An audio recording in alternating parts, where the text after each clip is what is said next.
Hi, friends. This is Miss Lissa, and today you're going to do something that people have been doing all over the world since about March when we had to stay at home more. It's called the Getty Challenge. It is an art challenge that started with a museum called the Getty Museum. Well, actually, it started in Holland, and then the Getty Museum in America started doing it, and then all these people started doing it, and they've been posting their pictures, but I'm getting ahead of myself. So what is the Getty Challenge? You have to find a piece of art that you're super excited about, and I'm going to be posting some art into this lesson that you can choose, or you can go to a website and you can find your own piece of art. Be careful because some art is for grown-ups. So make sure that your parents let you go and maybe even do it with them. I'll put some links to some museums into the lesson. So you find art you like, you use at least 3 things from your house, and you're going to turn those things into the art. So it's a little confusing. So let me show you what it looks like. This is an original artwork that is 200 years old. It's called The Great Wave of Kanagawa, and it's by an artist named Hokusai. And it's pretty famous, but sometimes we look at things really quick and we don't slow down and take our time. So if you look at this, you want to look at the shapes, you want to look at the colors, and you want to think about how could I recreate this? And this is called a seascape because it's the sea. If it was land, it would be called a landscape. Let's look at what someone did. So these are things you probably have lying around. I noticed towels. I noticed jeans. I noticed t-shirts. I noticed cotton balls. I noticed a bed sheet for the background. Ooh. I noticed bananas. And in here, I think those are nuts.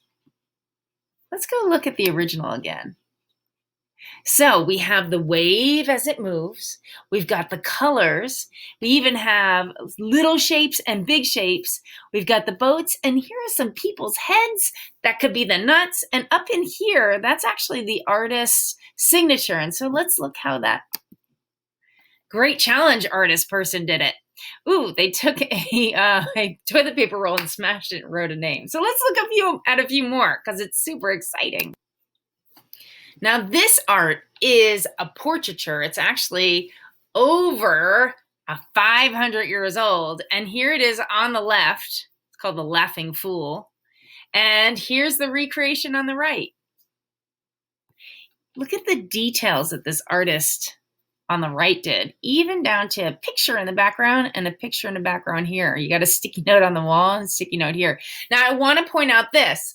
It's the pose. You don't want to do something where you can't get into the pose. Do you have to look exactly, oops, not that one. Do you have to look exactly like the picture in the person in the picture? No, as long as you're doing the pose and you've got some things like texture and shape all together. Let's look at a few more. I'm going to run out of time. This one, you have a girl over here or a woman, and over here it's a boy or a man. So things can change. You've got a bigger kid than the baby Jesus over here. Let's keep going. Sculpture, vacuum. Let's keep going. You don't even have to have it as a person. So here we have, this again is baby Jesus and Mother Mary. And here you have a person with a towel and her dog. You don't have to be that difficult or complex about it. You're going to look at the original art and you're going to try to recreate it with things that you have around your house. Let's see if I've got one more. You don't even have to have something like a parrot. So over here on this side, this is a self-portrait of Frida Kahlo on this side with parrots. Now over here, the person who recreated it for the challenge, let me get my face out of the way. She didn't have parrots, so she used something that was almost the same shape, but the right color. And then if you look down here, Frida Kahlo has a cigarette. I don't like cigarettes. And over here, this artist put a thermometer because it's the right shape. So you're going to pick art that makes you excited.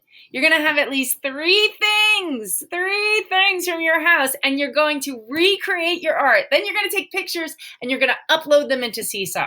I can't wait to see what you do, friends. Bye.